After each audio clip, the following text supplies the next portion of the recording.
to that is, well, why do we travel? Why go to Paris? Why go to London? Why go to Japan? It's because it does something to you that's different than just looking at a photograph. You experience it in a different way, and it changes your perspective. It makes you a better person. It makes you understand other cultures and civilizations and other people. It makes you have more sympathy.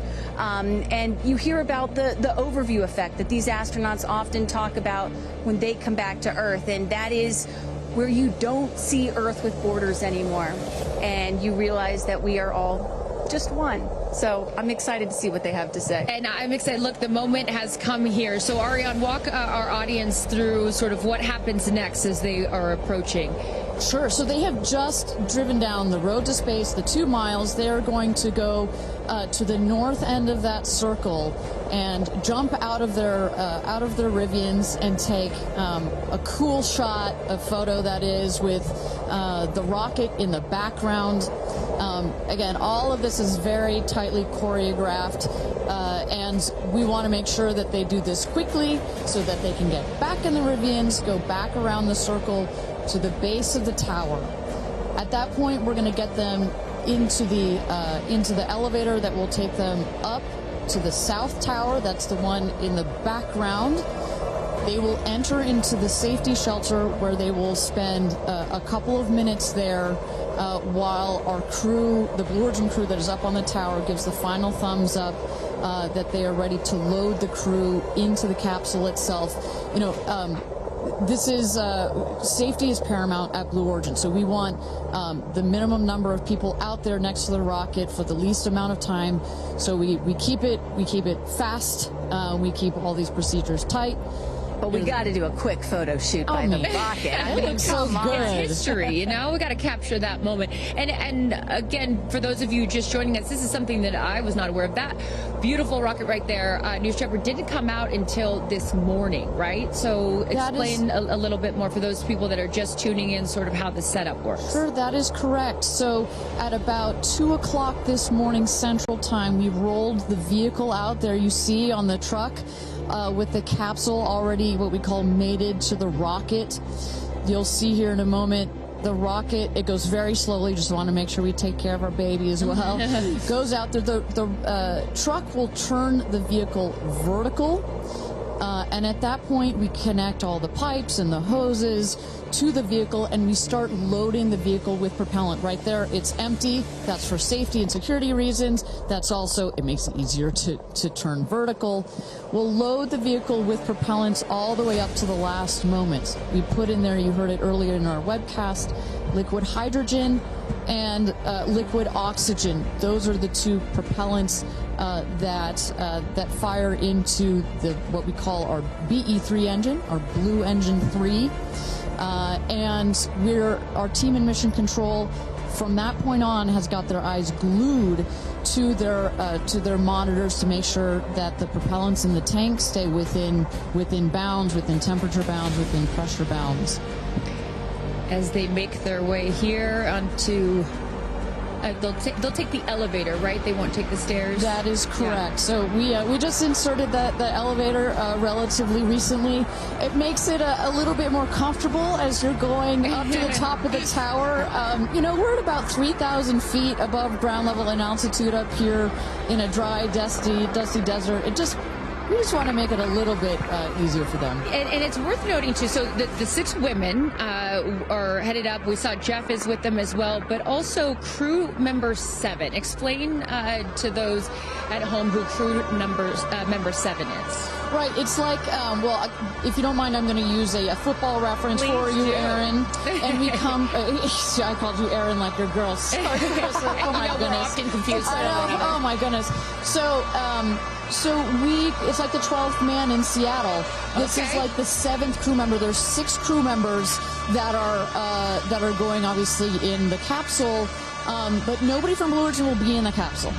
It'll be the crew member 7 that has been training them. We saw Sarah Knights as the second driver in addition to Jeff Bezos. And then, a little confusing, we've got a second crew member 7 who is going to be on Capcom, or capsule communicator. Today, her name is Laura Stiles.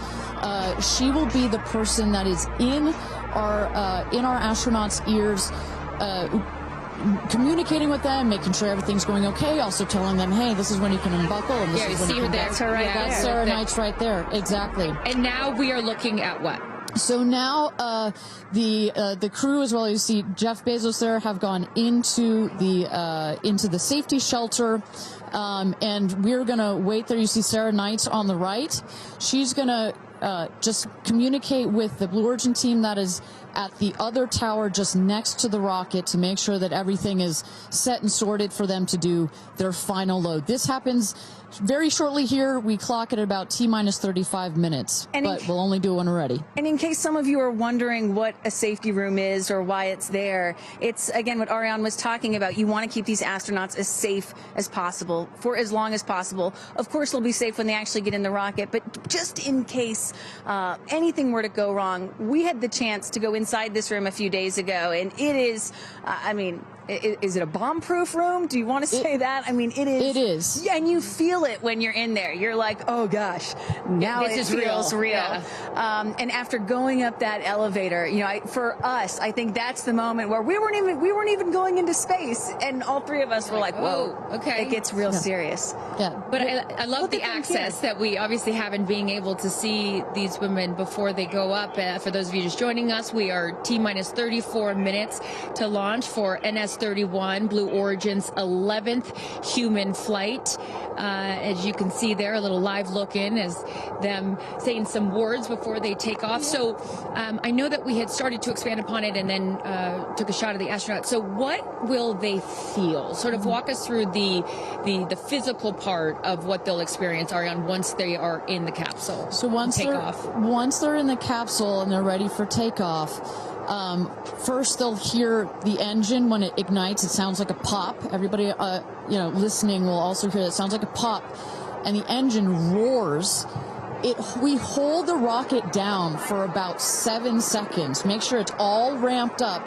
And during that period, that can actually be one of the most, frankly, nerve-wracking times, because you start to, if you're in the capsule, you start to see the glow of the flame. And here they come. Here we go. Loading into the capsule. And the significance here of the bell, and I should note before I have you explain that, each crew names themselves. They have named themselves the 6 taking up space, as each one is ringing a bell. And the significance of that is what, Ariane? This is one of our traditions. All astronauts throughout history in various programs have had their traditions. For us, we always want our astronauts to ring the bell. Above there, you see, light this candle. Those were the last words that Alan Shepard said right before he went to space. Alan Shepard, of course, the namesake of our vehicle. He was the first American into suborbital space.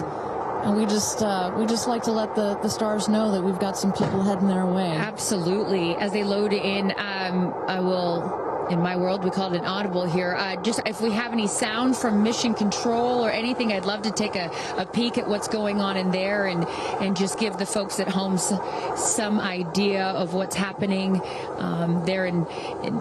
There we go. There we go. So we don't have sound of it, but we can see all of the brain behind this beast. But I could tell you, Carissa, other than a couple of discussion points on the radio, honestly, it's about this quiet when you're in there. Really?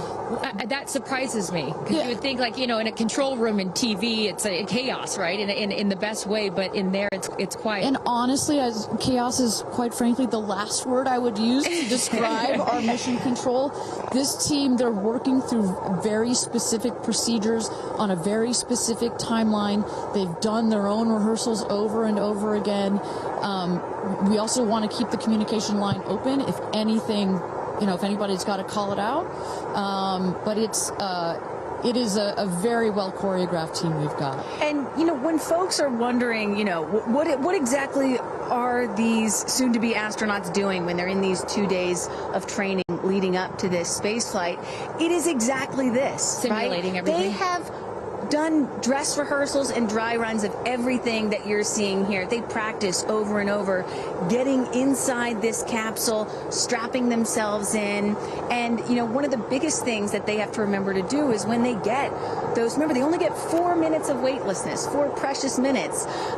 They have to unbuckle and then buckle back in at the exact right moment. So those are some of the things that they're learning to do and practicing while they're training in that building right behind us. As we look at New Shepard 31, the 31st mission, the 11th human flight here for Blue Origin. We are T-minus 30 minutes. Carissa Thompson, Kristen Fisher, Ariane Cornell with us, and Tabitha Lipkin at the tower. I am going to be leaving here in just a few minutes. I'm going to go to fallback 3, an area. Then I will wait for the capsule to land. I'll wait for the recovery team to come out and then bring you interviews from each of our astronauts as they arrive back here on Earth. I cannot wait for that. Again, we've seen them load now into the capsule, and I just would love, some more play-by-play, Ariana, of sort of what now this process looks like, as it's all new to me. And for any of you that are also joining us for your first launch, welcome. And now we'll let the experts tell us what's going on. So you saw them loading. You saw them loading into the capsule. They are getting into their seats. They're getting into their harnesses. It's a 5-point harness, so clicking them all in. All right, we're hearing that Capcom right now. Sorry to interrupt you, Ariane, which is short for capsule communicator, and ready to do the astronaut comm check. So let's take a listen. Laura Stiles has the mic.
Welcome back, everybody. We are at T-minus 26 minutes and 50 seconds to go until NS-31, Blue Origin's 31st mission for our New Shepard rocket, our 11th human flight.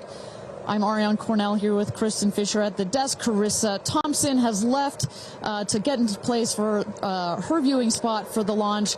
We are waiting on Capcom, or the capsule communicator, to run the comms check with our astronauts. But Kristen, we were just talking a second ago about what's going on here. You see our crew member 7, Sarah Knights, who's coming out of the capsule there. She has helped load our crew into the capsule, has done just a double check, making sure those seatbelts are nice and tight, as well as make sure that the earpieces and everything are set for our astronauts. I should note, just as we give kind of we got this beautiful aerial shots this morning of the rocket. We have these sunshades you see on the at the top of the capsule, that kind of white square. We've got one there in the foreground, and coming around you'll see another one on the back. Those windows are so large that it can kind of act like a greenhouse in there, and especially down here in the West Texas desert, it can get a bit toasty in there. So we've got some nice sunshade for their comfort. And I love that we can see some of the crewmates inside the capsule as they're getting strapped in. I think you could see Lauren Sanchez right to the left of the hatch right there from that camera shot. So pretty cool that you can see them this close to lifting off. You know, Ariane, I have to say, I might break in. We got experience. Jeff Bezos here. Yep. I'm so excited for you. I don't want to get off. I want to go with you. And when you get back, I can't wait to hear how it's changed you. I love all of you. See you soon. Godspeed. Gradatum ferociter. And there you heard it. Some words of support from Jeff Bezos, founder of Blue Origin, also astronaut himself from our first launch.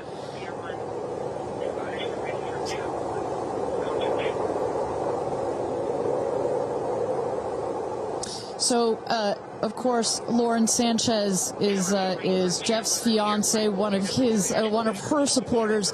But as we mentioned before, we've got lots of friends and family that are supporting the rest of the astronauts here. They are out at the viewing tower. Let's turn it over to Tabitha. Tabitha, have you had a chance to chat with some of the family members out there? You know, a lot of friends and family have come out here, and it is an exciting vibe. I am standing by with two women who need no introduction. And Chris, I have to start with you. What is it like to be here, and what brought you all the way out here to this launch? Well, Lauren and Jeff, we're here to support our girlfriend and our friends, and I never thought that we'd be talking to you from a space launch. For sure. So this is a really unique experience, and we're just so honored to be here to support them and watch this amazing part of history. And I'm so proud of her.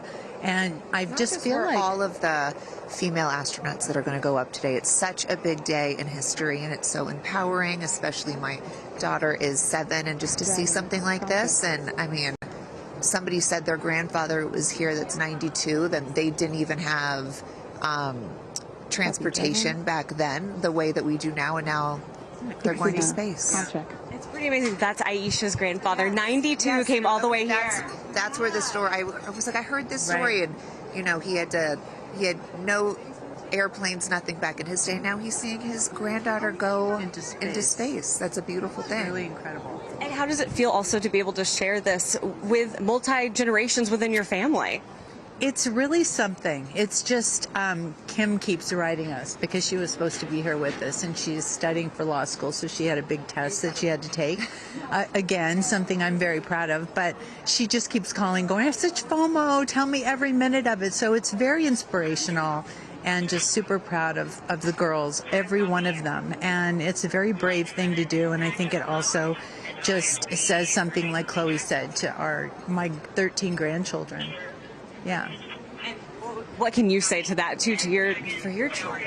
Oh, I just think it's really whatever you dream of is in our reach, especially in today's day and age. And dream big, wish for the stars, and one day you can maybe be amongst them.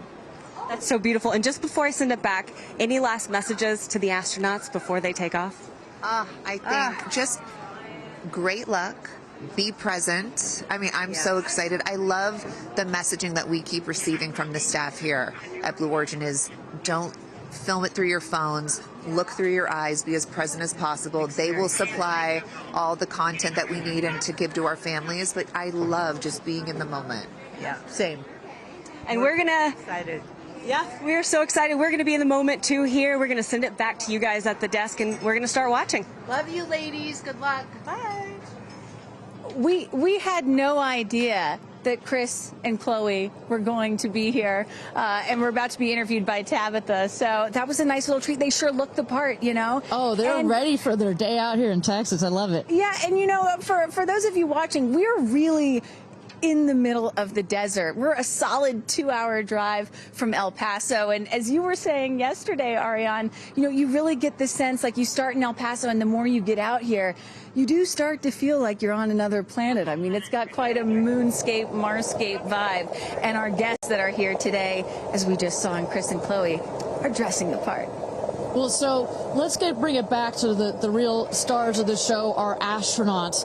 And one of our astronauts that we haven't heard from yet is Gayle King. She has obviously a lot of emotions going into this flight. Let's hear what she has to say from this interview with Tabitha Limkin just a couple of days ago. When I made the decision to come, there were only 3 people whose opinion matters to me the most. Favorite daughter Kirby, favorite son Will, and Oprah.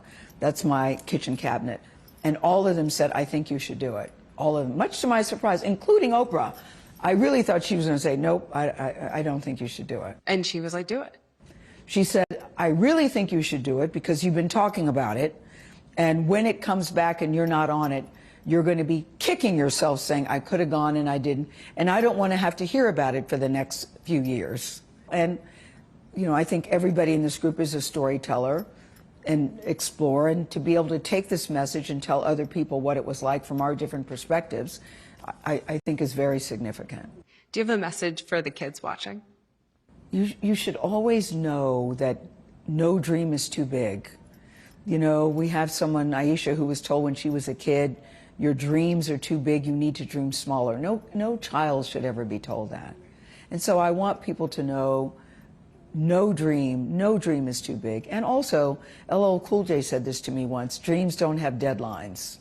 Isn't that good? That is real good. Dreams don't have deadlines. I've never forgotten that he said that, and I believe that as well. What are you taking up with you? Oh, I have a bunch of stuff. I have Luca. I wanted one of his favorite toys, so I have a Sesame Street character called Tamir. Tamir is this little black boy with great curly hair, so Tamir gets to go to space. I have a wooden cross that you can hold in your hands. It fits like in 3 prongs. And a stranger came up to me at the airport. She said, I always hear you talk about being a nervous flyer, and I wanted you to have this. And so if you're ever on a flight and you feel nervous, take it out and hold it. So whenever I'm flying, I have this with me. Also, I just noticed, what is this on your wrist? So Jared, who's one of our jib operators at CBS Morning, his daughter, Denise, who's 7, made this for me. And she came into my makeup room and said, I made this for you. Someone else gave me astronaut era. That's pretty great. Space sister, Amanda, just gave me this. I mean, so I feel that I feel I'm pretty well protected. Absolutely. I will say this, as excited as I am, I'll be very glad when we come back down. I will be very, very, very glad about that. Well, clearly we heard Gayle there and prior to coming down here in Texas, nervous and excited at the same time, but one of the things I like about this is that she just makes it real, you know? Regardless of who you are, this is a nerve-wracking experience, and the fact that she's so authentic about it, but also, more so, she is stepping so far out of her comfort zone. I think that in its own right is extraordinarily inspirational.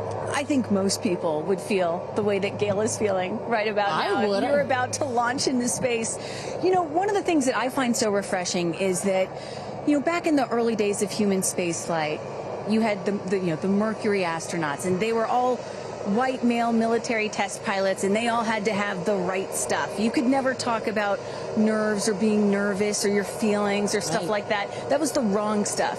But now, in 2025, it is the right stuff to be like Gayle King and talk about those concerns and fears and excitement that you have before launching into space like that. And that really shows you just how much the human spaceflight experience has changed over the last half century. or so. And that really is what today is all about. I know there are some people watching this or who have heard about this who are thinking, why should I care about people going into space, you know? Katy Perry, a famous pop star, why should I care about that? And the reason is, it's missions like this that really begin the process of opening up space to everyone, for all of humanity. That's what today is about. And I think we have to, it's not just about today. Today is very, very important, but I think also one of the reasons that I love working at Blue Origin is we think in very long time scales, right? I honestly feel like I'm working at a company that will be here in at least 100 years. And that's how we think about space flight. Oh my gosh, look at that cute little kid. She is ready to go to space too. Aww. I absolutely adore that. But we need to be here precisely for kids like that. You cannot, I'm a firm believer that you cannot be it if you can't see it. And that's what this flight is for. It's about inspiring women. Oh, look, talk about inspirational women. Several female astronauts in that group right there. How many astronauts do we have there? I see it. 4 or 5? At least 4 or 5 and counting. It's a tight group that's only going to get bigger of those female astronauts there. You see Kelly Girardi and Cyan Proctor. I see Emily Calandrelli, Sarisha Bandla. I mean, just an incredible group of women that have gone to space already. And after today, in just 15 minutes, we are going to be adding 6 more to that group. It's getting close, Ariane. It is getting close. So with that. Thank you again, everybody, for joining us for NS-31, our 11th mission, human spaceflight mission to space here. We are at T-minus 14 minutes and 30 seconds.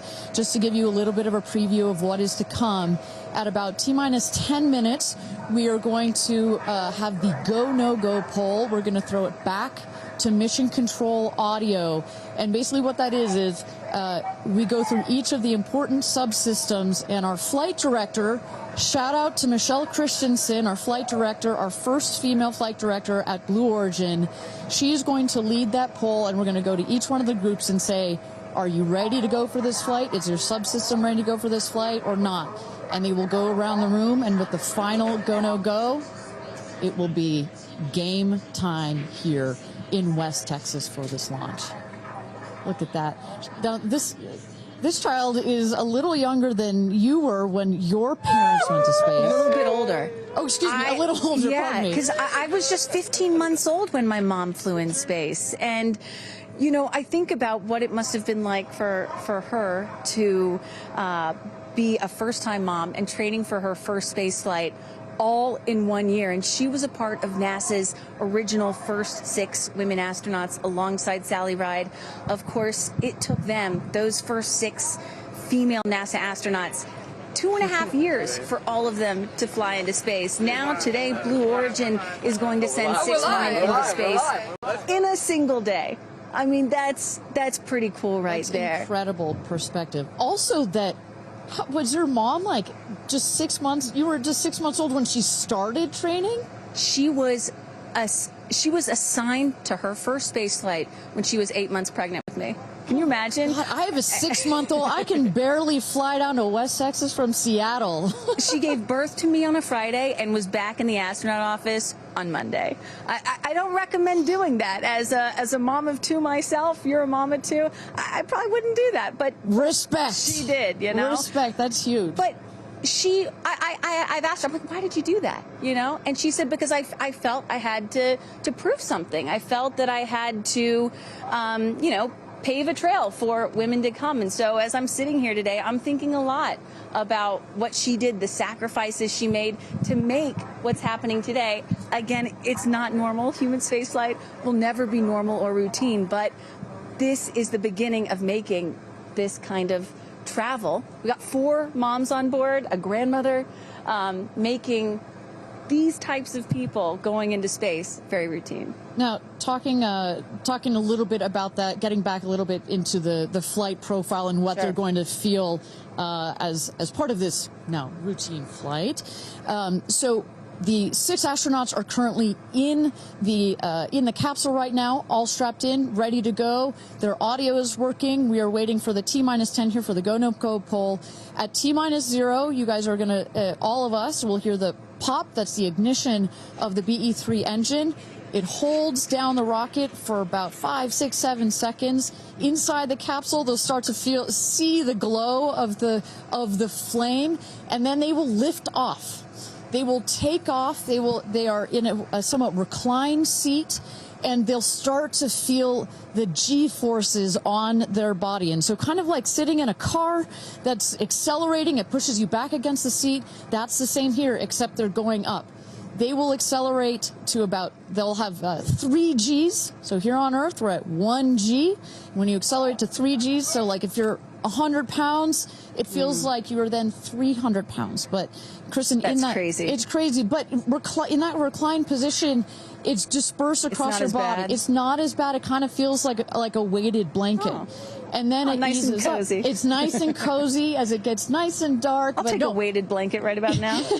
But they're not, don't worry, it's going to get nice and dark, but there's no sleeping on this. They are going to have the most incredible view out of those windows.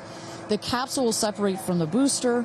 That's when they're going to feel weightlessness. They'll get the about 4 minutes to unbuckle, enjoy the weightlessness, enjoy the insane views out of those windows. They'll buckle back in, come back through the atmosphere. That's actually when they're going to have the peak G-forces. They peak at about 5 Gs. Which is kind of counterintuitive. You wouldn't think that you would feel the max G-forces on the descent, but that's when you do. But that's when you do, and it's kind of like, because you're coming back through the atmosphere, right? It's thin up there. You come back through the atmosphere. It's thick. It's kind of like diving into a pool. It kind of goes whoosh against you at 5 Gs, but then it eases back up. And we deploy the parachutes, and they come floating down at about 10 to 15 miles per hour for a nice soft landing here in the desert. At the last second, there's an air cushion that comes out. Go. Booster. Here's go, Paul. Go. Ground. Go. And go. Go. Safety. Go. Capcom. Go. Engineering. Go. This is the flight director. New Shepard is go for launch. Booster, commence terminal count. Protocol flight. Yeah, baby. Go for launch. My favorite words. It's getting real. T-minus 8 minutes and 51 seconds. Until our 11th human space flight, the first all-female crew flight to space. All 6 of our astronauts are loaded in the capsule, waiting for just 8 minutes and 30 seconds to go here. Now, Kristen, we just kind of walked through the flight profile, what it's going to feel like for our astronauts. Oh, we got Carissa up on the tower to chat with more friends and family. Carissa, who you got out there? I don't need to introduce the incredible woman. I don't need to introduce the incredible woman next to me, who is a ray of sunshine. Oprah, you are wearing yellow because Gayle's call sign is sunshine. Yes, right. And all of us, the whole family is wearing yellow today. And I you know, we've been friends. It'll be 50 years next year. We've been friends since we were 21 and 22. And I have never been more proud of my friend than today.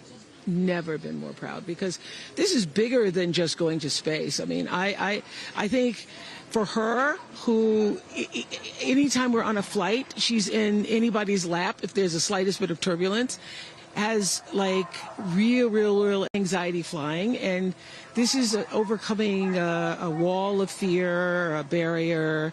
It's I think it's going to be cathartic in so many ways for her. She told us that she was surprised that you told her to do it. Why did you want her to do this? Because I think life is about continuing to grow into the best of yourself and the fullest expression of yourself. And I think that this is one of the most fullest expressions you can possibly have.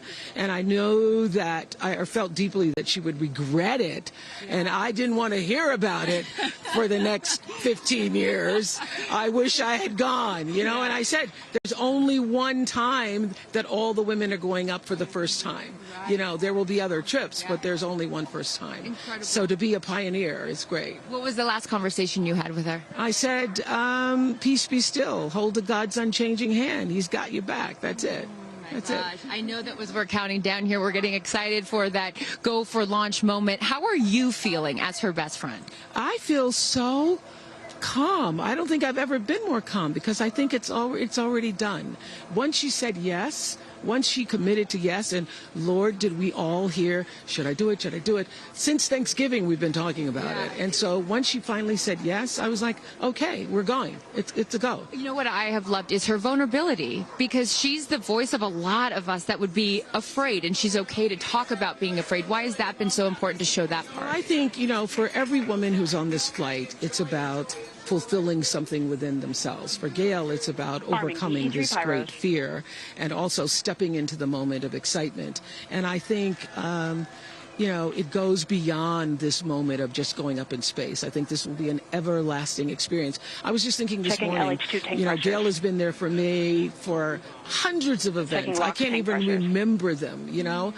But you will never forget this day. None of us will ever forget this day. Well, thank you for being here, for her, for us. I mean, this is just, it's a historic day, and it's only fitting that you are here front and center as a ray of sunshine that you are, Miss Oprah. Thank you so much. Thank you so much. No time. You're next, you know. I'll send it back to you, Ariane. Thanks, Carissa. Wow, to see Oprah down here. No, I'm not besties with Oprah, not yet anyway, but if Oprah told me to do anything, I would do it. I don't think Gayle had a choice after Oprah said, girl, you got to do this. She had to do it. Ariane, we are under T-minus 5 minutes until these ladies hopefully launch into space. And, you know, you were just talking about what these women are going to feel when they launch. But let me tell y'all watching what we may hear, because we have one of the most famous singers on the planet on board, and there is a chance that we will get to hear the audio inside and hear what these soon-to-be astronauts are saying and possibly singing while they're weightless. So I can't wait for that moment. I'm also hoping she comes down to Earth and does like either a Fireworks Part 2 or E.T. Part 2. I think that's going to be, and I think, but let's stick on this point for 1 second, Kristen. I think one of the incredible parts about this crew is their ability to tell the story coming out of this in their own unique way. The way Gayle can go on TV and talk about it, Amanda can go and continue to advocate for women more broadly about it, the way Katy can sing about it, etc., the way Kerianne can produce films about it. That is what is so special about this crew in particular. And that is what's so special about this new era of spaceflight. This is not NASA. This is not governments. It's not the U.S., China, or Russia. This is the commercial era. These are private companies, and this is Blue Origin sending the first all-female crew into space since 1963. And this is all going to happen so fast in just a few minutes, about 10 or 11 minutes from launch to landing. And don't worry, guys, I did the math. In case you're wondering, total duration of this mission is just about 3 Katy Perry fireworks songs. So play that song 3 times. That's how long this mission's going to be. Fantastic. Well, so at T-minus 3 minutes to go until our 31st launch of New Shepard, our 11th human space flight. Just to tell you what's coming up here. At T-minus 2 minutes, we send the show over to the vehicle. It goes into autonomous mode. Command engine controller ready to start. We have our team, of course, in mission control that have their eyes glued to the screen there. There you goes, mission control, quiet and intense. There's one of our crew member 7's capsule communicator, Laura Stiles. She is communicating in the ear of our capsule, in the ears of our astronauts. But what we're going to see in the last 2 minutes, you'll see the fins at the base of the rocket gimbal or just move back and forth. We want to make sure they've got free range. At the base there, you see the nozzle, the engine peeking out. The engine as well is going to gimbal, going to move. Both in conjunction together, those two systems. Propellant tanks to flight pressures. Those two systems guide the rocket. And when you are out there at this moment, this rocket feels like it is alive. It feels like it is a living, breathing, hissing thing, right? And there's the gantry pulling back from the rocket. T-minus 2 minutes and counting. Transition to onboard hydraulic pumps. And this right here is the moment that they've been training for. 2 days, becoming a crew, becoming a team. After you go through an experience like this, it's more than a team. It's almost like a family. You are so tight to go through something as intense Executing as this. aft fin built-in test. And everything looking really good, Ariane. So far from mission control, everything is clean and green for this launch. T-minus 1 minute to go here.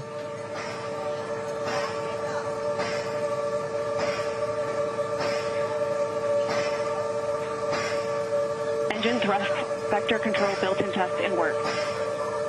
Vehicle is now on internal power.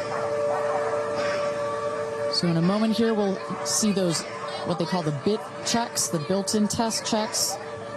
As you mentioned, Kristen, inside the capsule, you know, as you said, this is like a bridled beast. This thing wants to take off. Switch to onboard helium.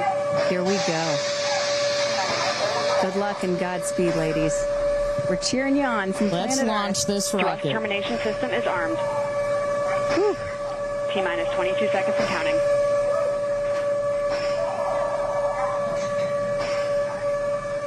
Guidance internal.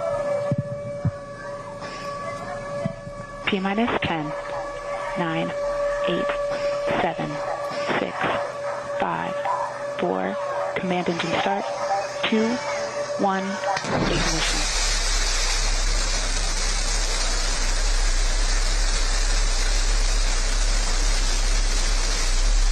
Liftoff. New Shepard has cleared the tower.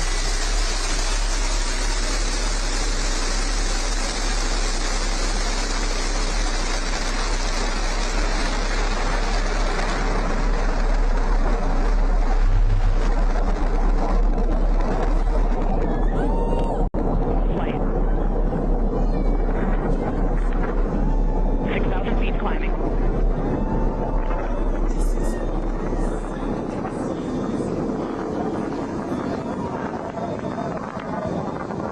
Begin throttle down for Q limiting.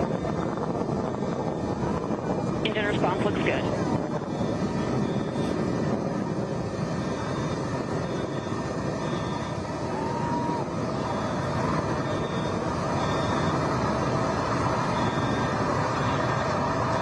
Max Q, maximum dynamic pressure.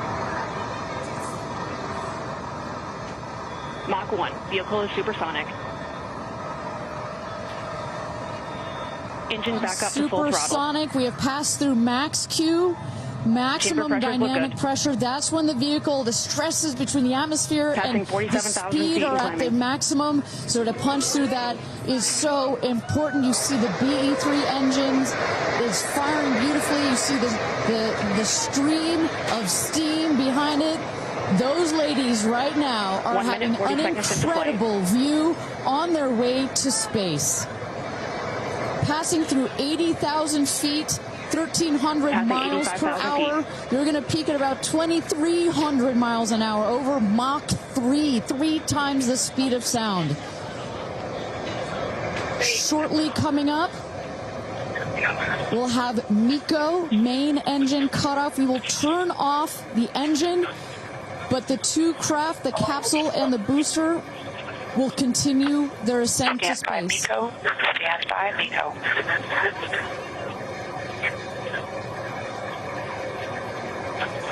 And there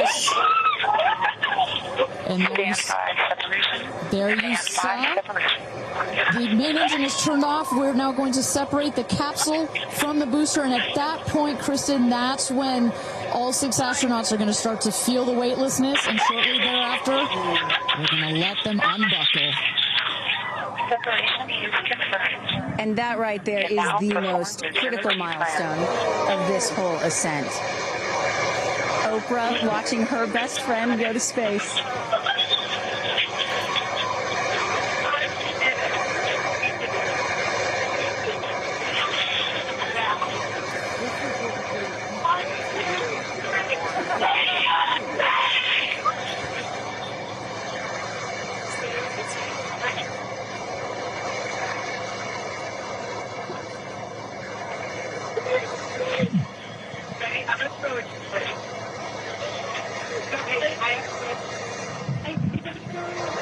And the two craft is separated.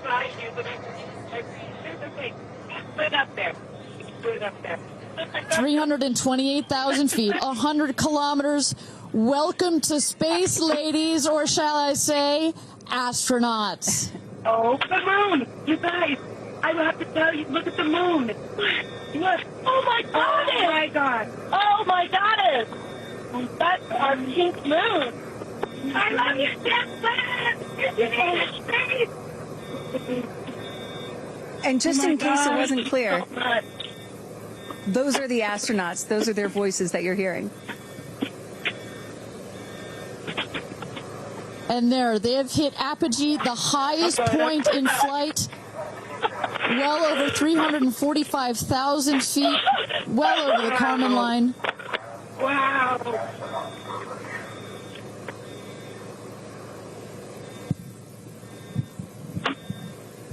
And at this moment, the astronauts have unstrapped from their seats. They are floating. They are weightless.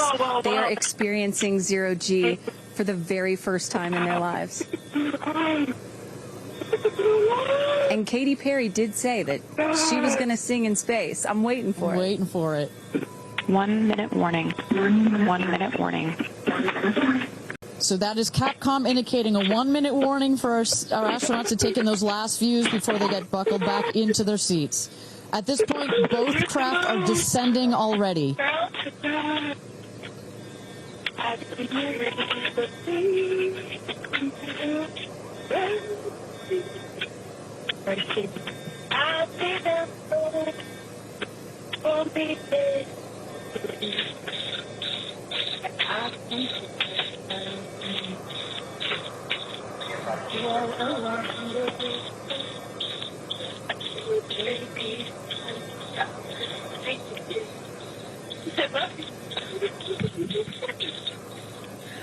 my God, guys,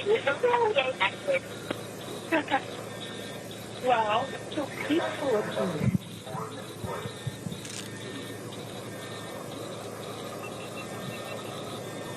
And you hear Dragon, report status.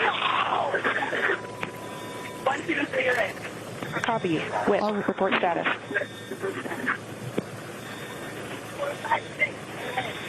Copy, all astronauts in seat. And a great piece of news there. All astronauts are back in their seats. You see the two craft now. That on the bottom, that is the rocket that is screaming back down to Earth. The rocket will beat the capsule to its landing spot just 2 miles north of where it's taken off from. At the top of the rocket, you see a couple of fins that have popped out. Those are to stabilize the rocket as it comes into land.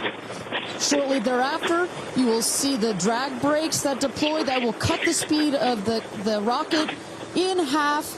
And then in the last moments, and there it is. We can see it from the stage. There comes the rocket down. It's going to relight its engine. We can also see a sonic boom. We're going to hear that shortly here. And remember, this is something that had never been done before until just a few years ago. Truly the stuff of science fiction that you're about to watch in just seconds. Drag Here we brakes. go.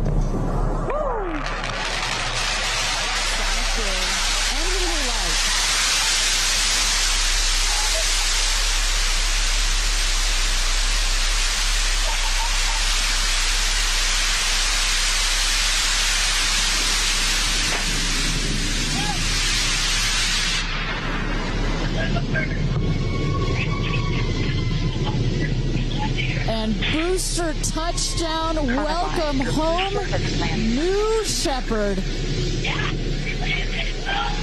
Picture perfect landing right there. Picture perfect landing. Right on target. See that dust kind of creates this dramatic cloud that reveals the beautiful rocket that has just taken these ladies up to space and back. And I love the echo across the mountains. Is that what I was hearing there? That's what you were hearing. You heard the sonic boom, then you heard the engine relight, and all of that reverberates in this big, beautiful valley in West Texas. Stand by, folks. Stand by, folks. All right, shortly here, we're waiting to see the drogue parachutes deploy from the crew capsule. Those are like the guide parachutes. There go the drogue parachutes. Just free falling right there until those drogues came out. And then next will be the main parachutes that get pulled out. Hear that screaming inside the capsule? And all 3 parachutes reefing, and they will slowly inflate, slowing the capsule to a nice, smooth 10, 15 miles an hour. They are cruising back home. 3 good parachutes.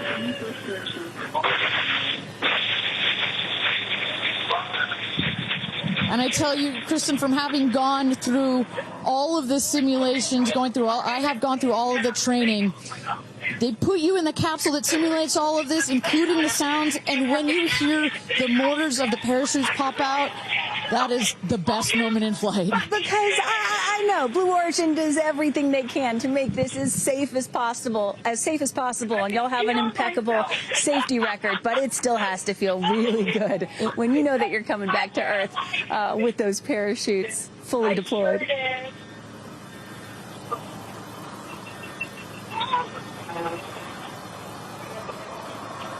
And we can see the capsule just over our shoulder here, going to be landing north and east of the launch pad, coming down softly and beautifully. 500 feet.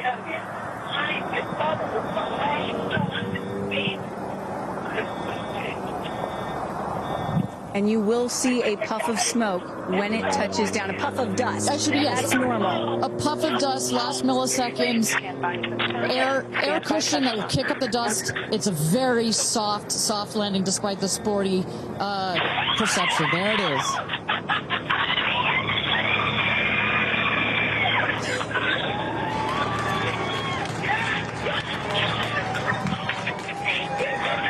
Touchdown. Congratulations and welcome back to Earth. Do status check. Double shot.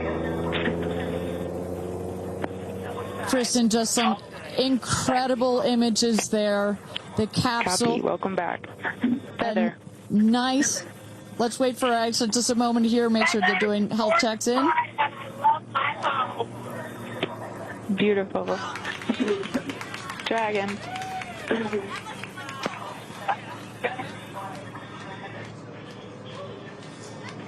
Yes, and as you heard it there, everybody seemed to be just as ecstatic to be back here, back on Earth. Everybody appears to be fine. Beautiful shot there of the capsule down in the desert. As we were just saying, it looks like a tough landing, but it is an air cushion in the last milliseconds that just makes it even softer. I will also note the parachutes landed very close to the capsule. That's just an indication that there's not very much wind out here today. A beautiful day for a launch and landing.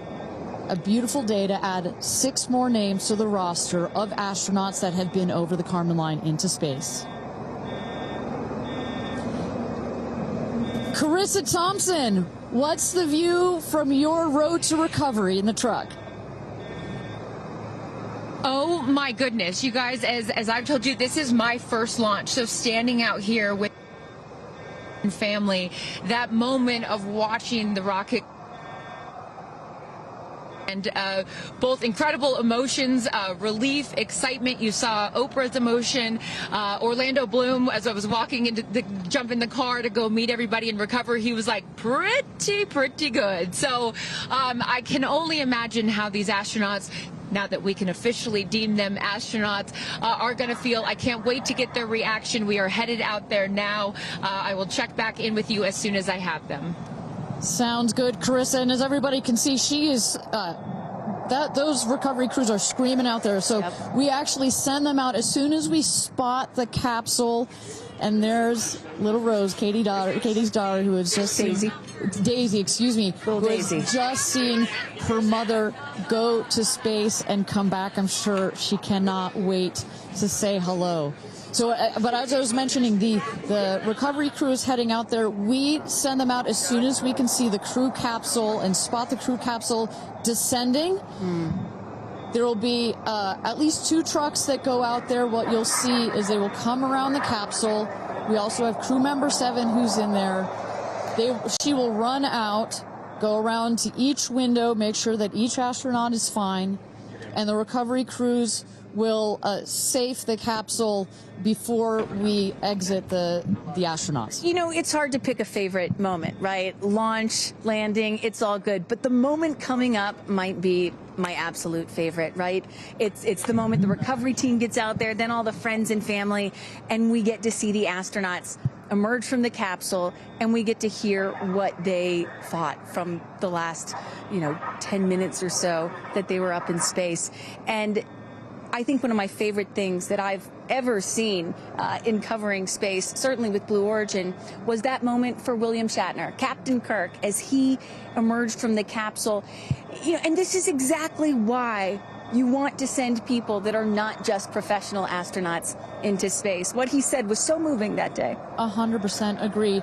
But it's not just the astronauts that are here that are being moved by this event. We've got Tabitha that's with some of the friends and family out there. Tabitha, give me an update from the viewing platform. I mean, not a dry eye in the stand, I tell you right now. Chloe, I just want to know from your perspective, that moment, what was it like? I don't think I realized how emotional it was going to be, and I literally had chills all over my body from the second it launched until the moment I just saw it land. And it's sort of hard to explain, because I don't think you would be that emotional, but it's incredible. It takes your breath away. And I feel like I have all this adrenaline and I'm just standing here. Right? It's very true. Same. It's really, first of all, we're so thrilled that the girls are safe and everything went so well. And so that's a relief, because, I'm sure there's a lot of nerves up there, but to hear the girls screaming and having such they said they saw the pink moon. Yeah. I heard the audio. I was like, that is the coolest thing. So I cannot exciting. wait to get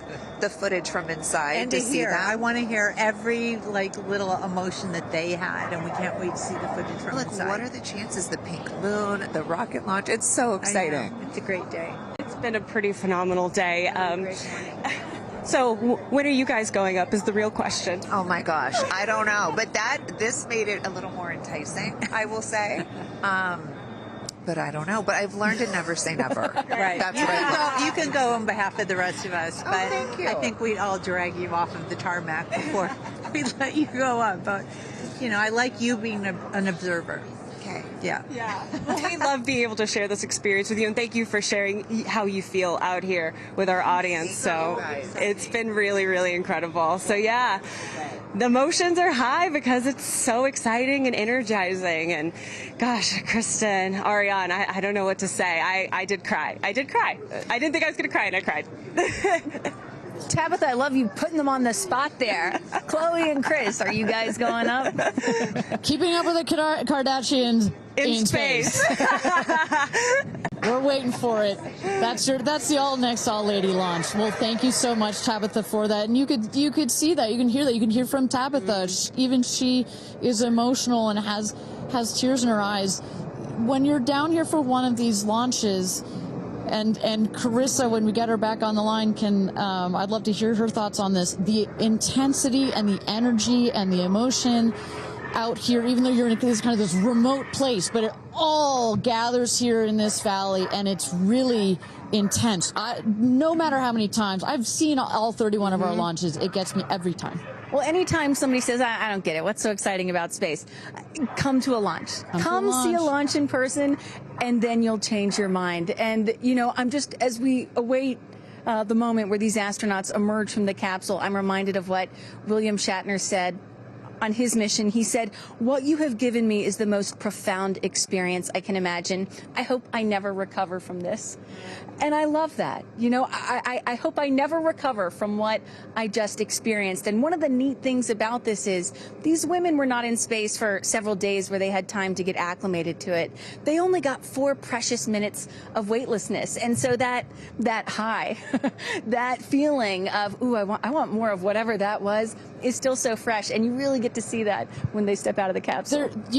We catch our astronauts. I mean, their minds are still in the process of being blown when they come out of the capsule, and Carissa is going to capture those moments for us shortly here after we get our recovery crew. You see there some of the friends and family have already started lining up there, while the recovery crew, you've seen some images. As I mentioned, they're safing some of the systems on the capsule. We want to release all of the excess air and gas that created that nice air cushion. We'll remove the parachutes, make sure nothing gets tripped up. Also, we reuse those parachutes. And then crew member 7 will take the stairs up to the hatch. It's like a good 3.5-ish feet off the ground, so it just makes the getting out of the capsule that much more comfortable. Crew member 7, last but not least, crew member 7 will open the hatch, and we'll get to see one by one as these lady astronauts now exit the capsule. And a lot of people are probably familiar with seeing, NASA astronauts or Russian cosmonauts emerge from a spacecraft after a long duration flight on stretchers or, glorified. They need some assistance because they've been exposed to zero-G for so long. Not these astronauts. They're not going to need any assistance. That's one of the beauties of a suborbital spaceflight. You feel great. You don't have to deal with space sickness, right? Exactly. And that's, to that point, this flight, because you're basically going straight up and then over the Kármán line and straight back down, some astronauts, I think you mentioned your mother may have experienced a little sickness up there. You don't in this one because it's just once up and once down. And you get that nice zero-G floating sensation and you buckle back in. You don't have it's not as extreme. So do you have an astronaut that you're looking forward to hearing from the most? It's really hard to pick. Yeah. I have to say I'm a huge Katy Perry fan, so I'd love to see what her feelings are. Also, as a mother, our kids are close in age. What does that feel when you have young children? You saw her get so emotional in her pre-flight interview. Is that still the weighing emotion, or is she still just, oh my God, I saw the stars, I saw the curvature of the Earth? What's going to come out of her mouth, but really her heart? And is that Jeff Bezos out there right by the capsule? Kind of hard to see. That is correct. That is Jeff Bezos, our founder, on the left, as well as Sarah Knights, our crew member 7. And I just want to thank our viewers for joining us. NS-31, New Shepard's 31st mission to space, our 11th human space flight. From all parts of this flight, for the booster, for the capsule, for our astronauts, a completely successful flight, one of the smoothest flights we've had so far. And we're now just awaiting the opening of the hatch so we can get some views from our 6 new astronauts. Belts. And I would imagine Lauren Sanchez in seat 1 will be coming out first. That is correct. They'll go. She's in seat 1, which is next to the left, the left window there. She will go first. And then last in number 6 is Kerianne. That is the window on the right. Sky Canyon.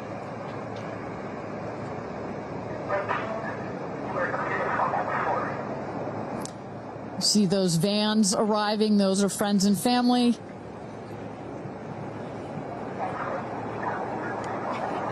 And that's Kerianne looking out the window, in the window to the right there.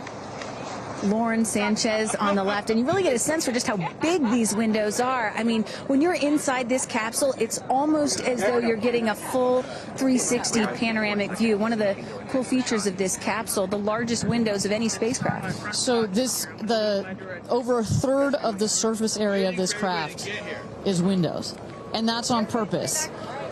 There were many meetings with our founder, Jeff Bezos, where our engineers brought him some windows. He said, nope, make them bigger. They come back, nope, that's nice, but make them bigger. And what you get here, why is that so important? So many of our astronauts have said, when I got out of my seat, I looked outside my window, and I turned around and I looked at the other 5 windows, and my brain created a panoramic view, a panoramic photo of it, because so much of the capsule is windows, and it makes for just an incredible experience. Sarah. Good? Okay, here we go. Yeah. Here goes Jeff Bezos to open the hatch.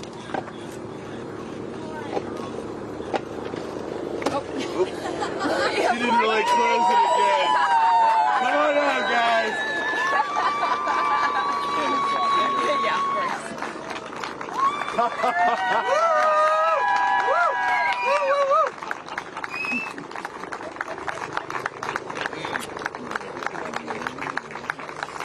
We'll see your baby. Where are my babies? They're over here. Go see them. Where? Oh, we have to go Right there. Okay.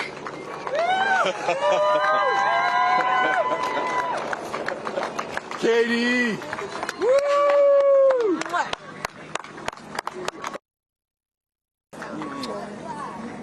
Thank you. Thank you. Amanda!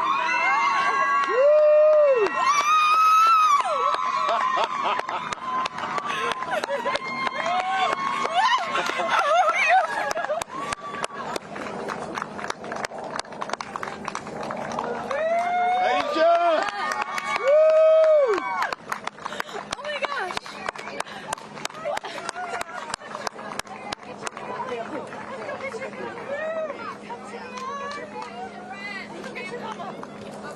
Gayle!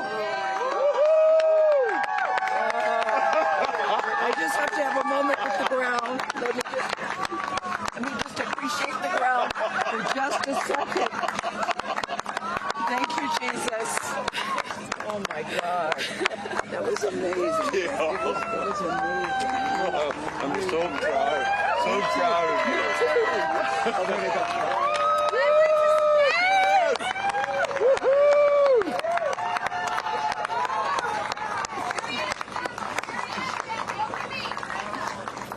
Amazing.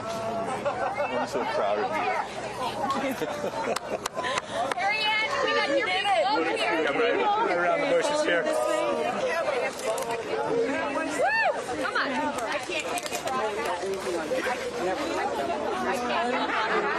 I have no, it's not working. So someone just tell me when we're on. Does anyone have our on? All right, and you just saw it there. All 6 astronauts coming out, all ecstatic. Katy Perry and Gayle King both kissing the earth. Very happy to be back down here, but clearly ecstatic. I don't know about you, Kristen, but my favorite was Lauren coming out and saying, "Where are my babies?" Oh. And I also loved Katy Perry holding a daisy, I believe, and holding the daisy up to the sky after her daughter Daisy. Sweet moment. With that, let's turn it over to Krista Thompson standing by outside the capsule. I don't really have words for it. Oh my God, Lauren, I want to cry just seeing you. I'm so proud of this crew. Like, I mean, Gayle, you know, we were just talking in the capsule, doesn't even have ear piercings. She's so afraid to do anything. And she got in that capsule, and I think, like, it profoundly changed her. I mean, for me, I can't put it into words, but, like, I looked out the window, and we got to see the moon. And it was pink. Was it pink? Full moon. It wasn't pink, but it was almost full. And Earth looked so, it was so quiet. It was just quiet. And is it what you expected? No. Better. Yeah. I don't think you can describe it. Because, you know what I was saying? It was like quiet, but then also really alive. And you look at it and you're like, we're all in this together. Like, that's all I could think about is like, we're so connected, more connected than than you realize, because you just see right here, you see like, states and all these things that like divide us, but we're not. And what is your emotion? What makes you emotional? Joy.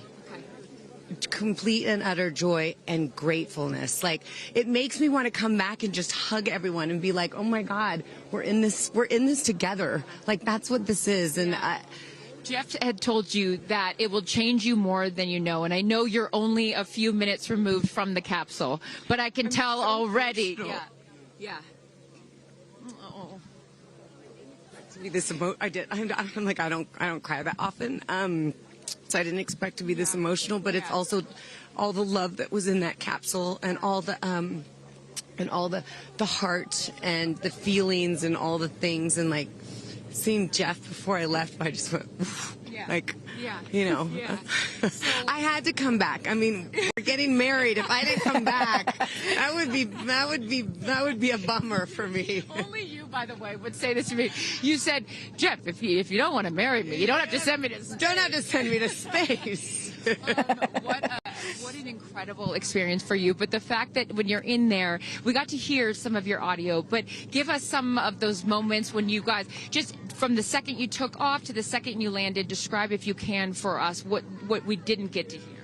It was a feeling of joy and and camaraderie. It was a feeling of gratefulness. It was a feeling that we're doing this. And Alan Shepard, I told you about this, did this same exact flight, and he became the first American in space. And 6 women just did the same flight that he did it.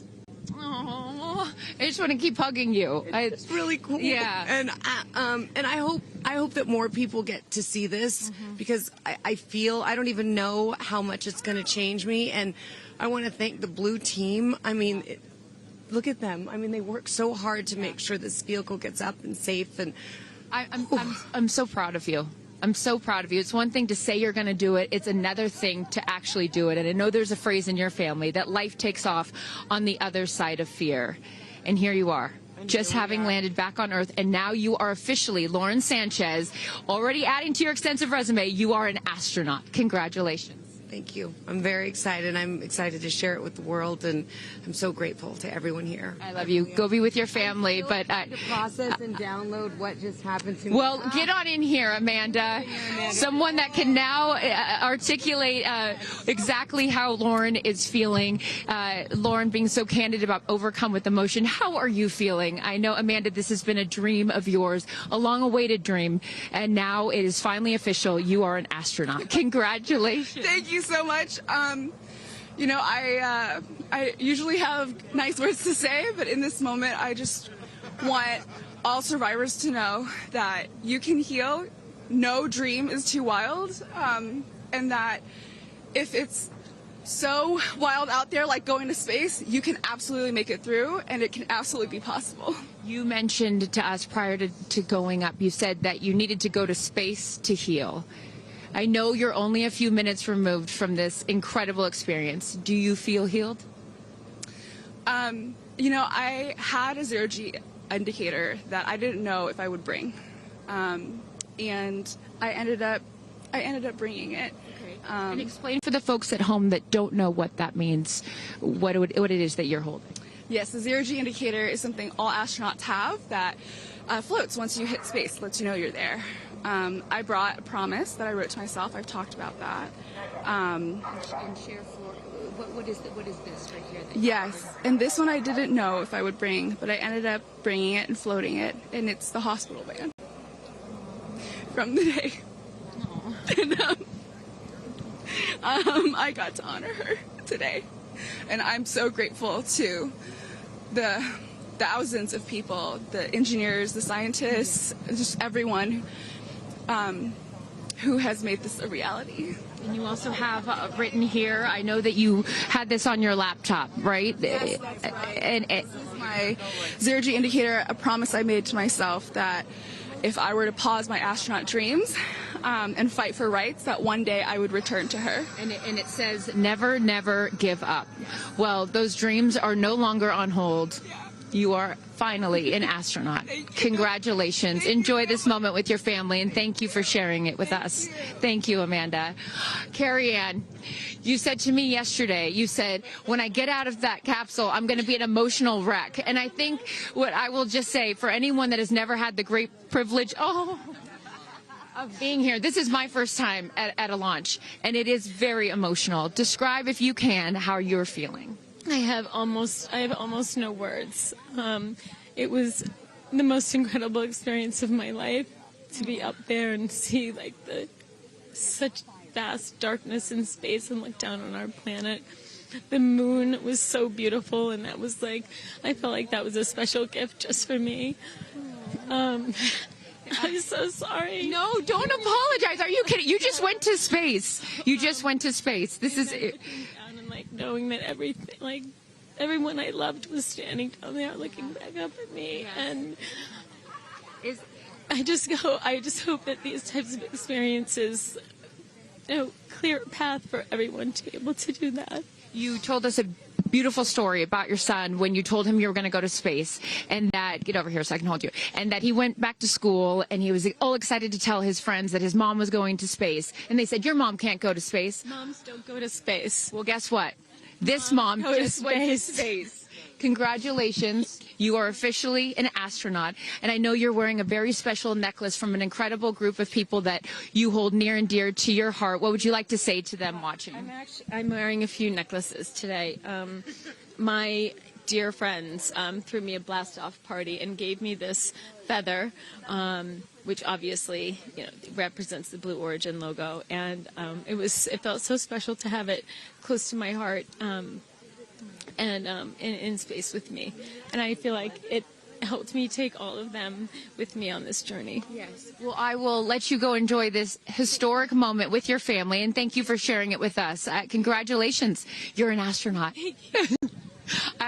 Gayle, get on over. I am so floating. I can't believe it. I cannot believe it. I'm so proud of you. And I know that I speak for the collective, because you have been so honest. You've been so vulnerable. And I spoke to your best friend prior to you taking off, and I asked her why it was so important for you to do this. And she said, she said, so she didn't have to hear you say, I wish I would have done that. That's so true. But now, Gayle King, you are officially an astronaut. How do you feel? I still can't accept that word, but I will say, I can't even believe what I saw. When somebody calls this a ride, this was not a ride. What happened to us was not a ride. This was a bona fide friggin' flight. And our instructor, we were so well prepared. So every noise we heard, we knew. But the flight instructor said that I am her best success story. Why? Because she's never had somebody go through the course who's terrified of flying. Everybody who's gone through the course is somebody that it's been a lifelong dream. They wanted to do it. So she said, I'm her best success story. I'm so proud of me right now. I still can't believe it. I still can't believe it. I was just going to say, prior to the launch, you said that you would be so proud of yourself if you went through with this. And you did. What was the best part, Gayle? It's oddly quiet when you get up there. It's really quiet and peaceful. And you look down at the planet and you think, that's where we came from? And to me, it's such a reminder about how we need to do better, be better. Do better, be better human beings. And what do you mean by that? Processing. Well, it's so nasty and so vitriolic nowadays. And I mean, if everybody could experience that peace that we had up there, and the kindness and what it takes to do what we did, all the people that it took to get us up there and get us back safely, I'll never, ever, ever forget. And when we were up there, have you talked to Katy yet? I have not. Okay, when we were up there, after zero G is very difficult. You know, all the training about this is how you get in the chair and this. I look like a friggin' moose getting in the chair. It was like, just let me get in the chair. Let me get the seatbelt on. But, you know, we had a very do this. How would you describe it? It's very difficult because you're floating. But the best part was when we got back in our seats after zero G's, Katy sang "What a Wonderful World." She did? Isn't that nice? Oh, come on. She sang "What a Wonderful World." I see dreams. Oh, yes. Oh. Because we'd been asking her to sing all the time, and she wouldn't. And then, because everybody said, sing roar, sing fireworks. And she said, it's not about me. I wanted to talk about the world. Wow. No, isn't that nice? You got to ask her about that. That's really special. And when Lauren got out, she was overcome by emotion for a lot of reasons, and rightfully so. But she spoke to the group and how close you guys have all become because of this experience. How would you describe the camaraderie that you guys now have together? I would say that we are forever bonded, because you can't go through what we went through to look out for each other, to help each other, and not be changed by that. You know, it really is a true. People throw the word around, but it really is a true sisterhood. But it speaks to how we were, you know what, we were set up for success. The training was so, I can't stress this enough. The training was so friggin' good. We were set up for success. And it went exactly as they told us it was going to. Every boom that you heard, the drones, the drogues coming out, the parachutes coming out, it went exactly as they said. Are you glad you did it? I am glad I did it. I am glad I did it. Yeah. I am very glad. I have no regrets about doing it. What would you say to people watching right now that are scared, that are fearful of anything? What would you say to them? Well, I just said I'm stepping way out of my comfort zone, because this is so not like me. I said up there, I might now get my ears pierced. I've always been afraid. Which is great. I love that you've never had your ears pierced. No, even Hootie at the training center. You don't have your ears pierced? I go, because it hurts. Oh, my gosh. But I mean, for people that are afraid, Eleanor Roosevelt once said, courage is doing something that scares you, but you do it anyway. And I stepped out of my comfort zone in a way that I never thought was possible for me. And now that I've done it, I really do feel I can take on anything. Anything. Congratulations, Gayle King. You are an astronaut. Thank you, Chris. I am so excited for you. I'm so excited for you. And I'm going to go with you to get your ears pierced, because I want to get another hole right here. Go enjoy this with your family. Thank you so, so much. Aisha, oh my goodness. Congratulations. Congratulations. You are officially an astronaut. How do you feel? Also, how do you look perfect after just going to space? I mean, my goodness. I will never be the same. I mean, when you get up there and you see the Earth, and it's so beautiful, and it just fills the screen, and it's not just your window, it's like everybody's window, and there's no boundaries, there's no border, there's just Earth. It's incredible. You know, Gayle is so honest that this wasn't her dream, but this was a dream of yours. How do you feel now that you just achieved it? Like I picked the right dream. And when we landed, I said, Exuma, I'm good, blue calm, but I'm ready to go back. Wow, really? Yeah. What was the best part for you? The best part for me, actually the whole thing. But we got in and we counted down from 10. And then I started to hear some singing. And when we lifted off, everybody, you could just feel the energy in the capsule. And when we got up there and we got out of our seats, we all just looked at each other. And there was this moment, and I can't wait for people to see it on the video, but there was a very special moment between all of us. And it's just beautiful. It's so beautiful. Yes. Where is your grandfather?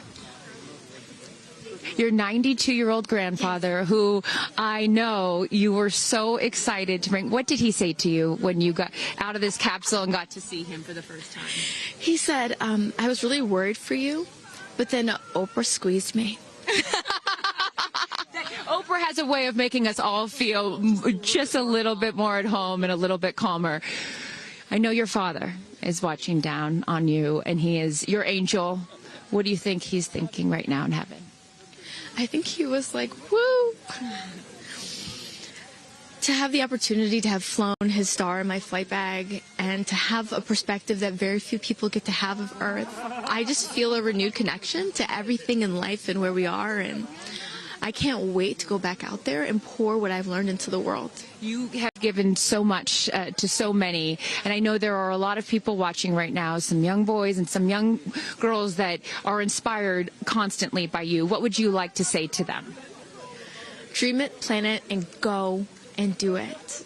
I never really thought I could go to space, although I really wanted to go. And today just confirmed that dreams are real, and sometimes reality is wrong.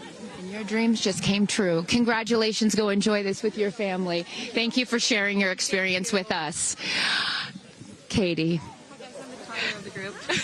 No, you're not the crier of the group. Feeler of the group. No, you are not. I'm crier. I'm going to tell you something right now. You are officially an astronaut. Thank you so much. How do you feel? I feel super connected to love. so connected to love. I think this experience has shown me you never know how much love is inside of you, like how much love you have to give, and how loved you are until the day you launch. We had these incredible shots of Daisy watching you as the rocket, it'll make me cry, as the rocket's going up, and she was so proud. Just kept saying, Mommy, Mommy. And I know you'll feel the same way when you watch it. And you brought a real-life Daisy up. That's it was right. important for you, not only because it's your daughter's name, but why else was that important to bring it? Daisies are common flowers, but they grow through any condition. They go through cement, they go through cracks, they go through walls. They are resilient, they are powerful, they are strong, they are everywhere. Flowers are, to me, God's smile, but it's also a reminder of our beautiful earth and the flowers here and God's smile and the beautiful magic that is everywhere, all around us, and even in a simple daisy. So to really appreciate it and remember it and take care of it and protect it. Gayle shared with us the song that you sang when you got up there. What a wonderful world. Why was that important to sing that particular song? I've covered that song in the past, and obviously, like, my higher self is always steering the ship, because I had no clue that one day I would decide to sing a little bit of that in space. But I think that it's not about me. It's not about singing my songs. It's about a collective energy in there. It's about us. It's about making space for future women and taking up space and belonging. And it's about this wonderful world that we see right out there and appreciating it. This is all for the benefit of Earth. You have done so many incredible things in your life, selling millions of records, selling out stadiums. Where does this experience rate for you? This experience is second to being a mom. Wow. Yeah, that's it. And that's why it was hard for me to go, because that's all my love right there. And I have to surrender and trust that the universe is going to take care of me and protect me, and also my family and my daughter. Because, like, I am full up from being able to get that gift of being a mom. And to go to space is incredible. And I wanted to model courage and worthiness. And fearlessness. You did. You said you wanted to go to space for the fearless women in your life as well, your sister and your mom. Yeah. What was their reaction when you got to see them after you got off the capsule? I have only seen my mom, and I was like, "Are you okay, Mom?" She just knew. She knew. She was totally okay, and I'm sure she was speaking in tongues underneath her breath, as she does all the time. She would do that for anything else, but definitely today. But she was so super confident. My mom, she has this thing where she can see. I mean, even down to the name of, like, the capsule being tortoise. I know you spoke to all of your fans about that the capsule's named tortoise, the feather on the side, that, you know, the symbol of Blue Origin, all of those gave you confidence that this was the right thing for you to do, correct? Yeah, because I just asked for a sign from the heavens, from my angels, and they're like, well, here's the feather, which is what your mother calls you, and if that's not enough, the capsule's named Tortoise, which is your second nickname that your mother calls you. And I'm like, okay, I'm going. Yeah. I got the message, and I'm going to get the message. Before I let you get back to your family, I just have to ask you, describe for us, because you're so brilliant at putting, you know, words together and describing moments that we can all appreciate later. How would you describe the moment when you took off and then the moment you landed? The moment, I mean, it is the highest high, and it is surrender to the unknown, trust, and this whole journey is not just about going to space. It's the training, it's the team, it's the whole thing. I couldn't recommend this experience more. This is like up there with all the, you know, different tools that I've learned in my life, from meditation to the Hoffman process. This is up there because what you're doing is you're like really finding the love for yourself, because you got to trust in yourself on this journey, and then you're feeling the love when you come down, for sure, and you're feeling that strength. So I feel really connected to that strong divine feminine right now. By the way, you're such a badass. I love that the month of April, you're like, I'm going to space and I'm launching my tour. I mean, it's really incredible. Now I know I'm asking this question for your fans. Will you write a song about this experience? Oh, for sure, 100%.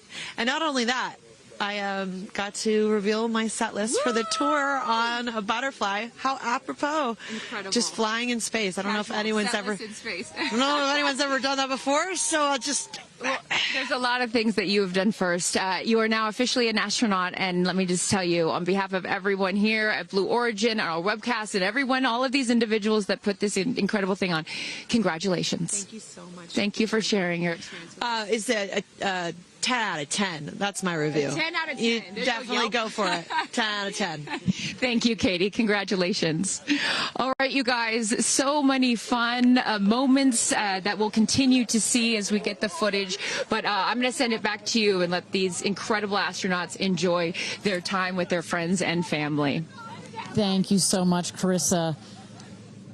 Wow.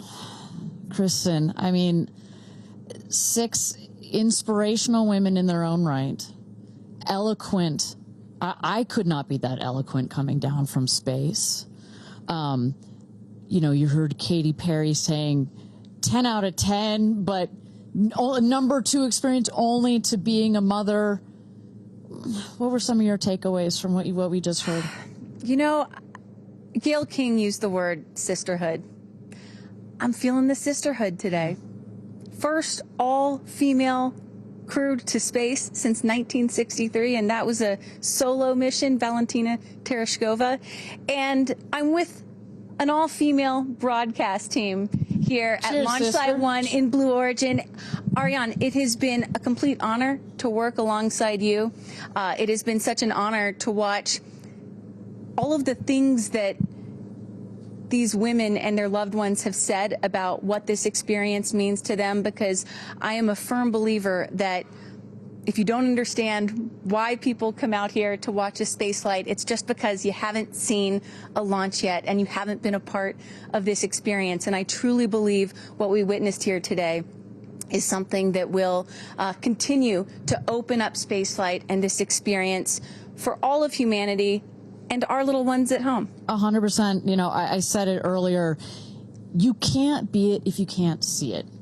And to see these 6 women go up and the roles that they have played before, but I can't wait to see the roles that they play afterwards in their way of telling this story for the world to hear, to experience, to see. This is just the beginning. So I want to give a shout out to them, because as you saw, that is coming out of your comfort zone, whether you wanted to go to space or you're like Gayle and you didn't anticipate it. Thank you for trusting yourselves and to their families and trusting their loved ones with Blue Origin. We are very proud to do that. I'm so proud of Gayle King, too. I wonder if she's still afraid to fly on airplanes after flying to space. Have we cured her of her fear of flying? I don't know. We've cured her for getting your ears pierced. So there like, we go. Baby We'll take steps. that one. Let's start with that one after this not so baby step. Aw. Look at that beautiful shot. And now the party starts, right? Can we pop some champagne and celebrate a little bit later? Let's do it. It's only 9:20 a.m. It's not too early. 5 o'clock somewhere, baby. All right. What an incredible day. Just for all of us, for our astronauts, for our Blue Origin team. It was an honor to fly you to space. And if you would like to follow in the pioneering footsteps of these astronauts and purchase a seat to space, visit blueorigin.com and click Fly to Space. Your own journey to visit the Kármán line is much closer than you think. If you'd also like to purchase a mission patch to commemorate today's launch, head to Blue Origin shop for patches and much, much more. For Kristen, Carissa, and Tabitha, I'm Ariane Cornell. Thank you so much for joining us. And until our next launch, Gradatum Ferociter.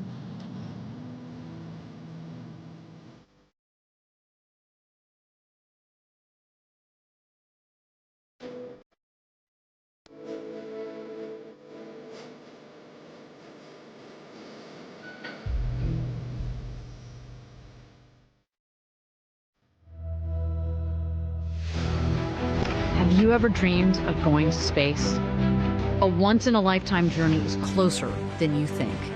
To book your flight, visit blueorigin.com and click Fly to Space. Tell us as much as you can about yourself. Once we receive your inquiry, our team will reach out to guide you through your journey. It's your time to join the new generation of astronauts.